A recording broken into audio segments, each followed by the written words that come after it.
Hi, everyone. I'm Rebecca Zerman. I'm the Community Engagement Director at Arkansas Advocates for Children and Families, and we coordinate the Arkansas Kids Count Coalition, which is a membership group of individuals and organizations all across the state of Arkansas dedicated to raising awareness about policy issues impacting kids and teaching people how to lobby and advocate. And we're so excited this morning. Well, it's now morning. Who knows when you'll be watching, to have Bonnie Miller with the Arkansas League of Women Voters state chapter here today to talk to us about redistricting. I know a lot of you still have questions about how the redistricting process happened, and as you go to vote this May and later on in November, how that's going to impact you. So Bonnie's here today to talk with us about that and answer some pressing questions some of you might have. Thank you so much for joining us, Bonnie. Of course. Thank you so much for having me. Wanted to get started just asking you some basic questions to try to set the stage. What exactly is redistricting and why do we do it? Right. So when a lot of people hear redistricting, it sounds like this very out there thing. And it's something that I think a lot of people don't pay a lot of attention to because it happens once a decade. So redistricting is the redrawing of boundaries of our congressional and state legislative districts. It happens every 10 years following the census. And this is done to reflect changes in the population. So over time, districts gain or lose population, and that might give a voter in a district with a bigger population less of a say than a voter in a more sparsely populated district. So new maps are drawn to keep the population in each congressional district roughly even. That makes sense. And it's my understanding that different states have different processes that they use for redistricting. How does Arkansas's process work and how does that compare to what other states do? Right, so each state does have its own process for redistricting. And as I mentioned, redistricting really starts with the census. And so in Arkansas, redistricting is done through two different bodies. So we have the Board of Apportionment, and that is made up of the governor, the secretary of state, and the attorney general. And those three individuals in their offices handle state legislative redistricting. So they redraw all of the districts for for your state reps and state senators. And then the state legislature redraws our congressional map. So they draw the districts for US Congress.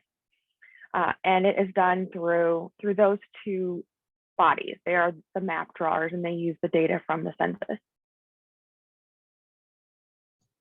And so in just a couple months, people are going to start voting for the primary elections. What changes can people expect to see because of redistricting?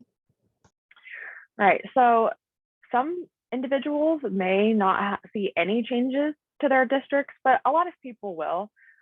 So your state rep may change, or what your district looks like, what it encompasses might change. And there are a lot of places that you can go online and check to see what the newly adopted maps look like. So you can go to Secretary of State's website, you can go to Arkansas GIS has a really comprehensive map that shows the newly drawn districts. But this has a big impact on voting, right? So it changes, it's an intensely political process, and it can really change the fairness of elections and how competitive a district is. So it really does have, there's a lot of consequences that go along with redistricting and in particular gerrymandering. Well, I think that leads me into my next question. There's several lawsuits right now, both to push back against the congressional districts and also how the state districts have been redrawn, particularly their impact on Black voters in Arkansas. Can you talk about those lawsuits and where they stand? So one form of gerrymandering, which is the political manipulation of the drawing of these boundaries, is cracking and packing. These are two ways that map drawers will gerrymander certain districts. And so these lawsuits that you're talking about are really taking issue with cracking. So this is when map makers will break up a cluster of a certain type of voters. So people from a certain specific demographic group or who are simply affiliated with the opposing party and spread them among several different districts, diluting their vote rather than allowing them to exert a larger influence in fewer districts or even a single district. So this is what these individuals who brought forth these lawsuits are saying happened in particular in the 2nd Congressional District with slicing up Pulaski County and Little Rock and diluting the power of Black voters. In 2019, there was a federal lawsuit that went to the Supreme Court, Rucho versus Common Cause, and that really blocked partisan gerrymandering and said, well, they didn't take up partisan gerrymandering, excuse me. They said that it was something that states would just have to deal with on their own. However, racial gerrymandering is still prohibited. So you can still bring forth lawsuits. So the Voting Rights Act, even though it was severely gutted, there are still parts of the VRA that prohibit racial and ethnic gerrymandering. So anytime where districts, people of color are the majority, and you break them up, it's almost certain to draw a lawsuit. But in particular, in the questionable newly drawn congressional district, there are a lot of concerns. And so we've seen a few different lawsuits. One that I think is being appealed by the ACLU. The US Attorney General had to sign on to that lawsuit as a plaintiff, and that office did not. But I believe that appeal is currently going on. And then there have been a couple of other lawsuits filed. I think one maybe was just filed last week or the week before. So those challenges are going on, and we'll see what happens with those. Is there anything else you think people should know about redistricting that we haven't talked about already? You know, as I mentioned, it's a really political process. I don't know that people understand just how political this is, because it's something that we have to do. It's a way, it really alters the balance of power in Congress and in our states, and new maps last for a decade. They can give one party unfair advantage, and redistricting can contribute to political polarization, and as I mentioned before, make elections less competitive.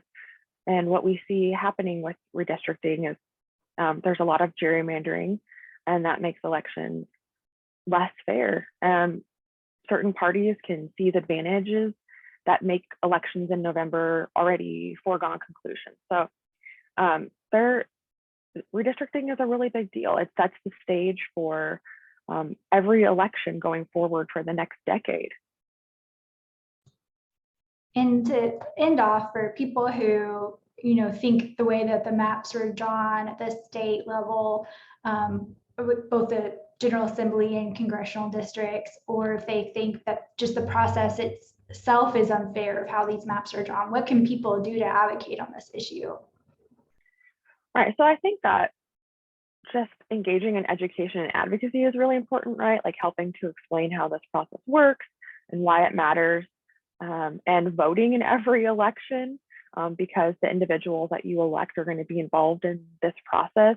But outside of that, in terms of bigger reform, you can advocate for something like an independent redistricting commission, which we have seen attempted in the state. We had one ballot measure that got close to getting on the ballot in 2020. And what that does is it puts the map drawing process, it vests that power in an independent body. So politicians aren't drawing lines. It's just citizens who are doing that, and who are doing that in an independent and transparent way. And what we have seen is where states have these independent bodies doing this, that maps do end up fairer. And so it's something that we can certainly work on bringing forth in our state, because we do have a ballot initiative process. So that would be a wonderful reform, and certainly one that we advocate for. Well, thank you so much, Bonnie, for answering these questions. In the comments of this video recording, we'll put a link where you can find out what your new voting districts are to make sure that you're ready to go when the primary elections come up soon. We look forward to talking with you again about these and other voting issues, Bonnie, and thank you, everyone, and take care. Thank you.